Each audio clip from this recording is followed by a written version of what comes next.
Aladdin's full trailer is so much better than the teaser. Hey race, why? Disney still has an uphill climb to overcome skepticism with their live-action remake, but the new trailer does alleviate some fears.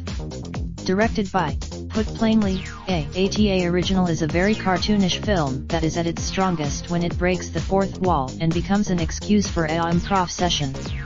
At the time, the marketing thus far hasn't done much to alleviate these concerns. The first outed him. Thankfully, Disney just released just over 2 months before the film is set to premiere, and overall, it's a much stronger look. It still remains somewhat baffling that Disney did not decide to put the songs of Aladdin front and center. After all, Will Smith gets a proper chance. You may be the first one since this project was announced to remind the world why he's so beloved when he belts a. Guy Ritchie was always an ill fit for this sort of project.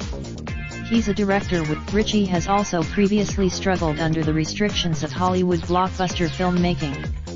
His last movie, the new Aladdin trailer at least gives Ritchie a chance to be Ritchie, if only for a brief beat. He knows how to stick. Subscribe for the hottest movie, TV, and gaming news. *, I agree to let Screen Rant send me emails.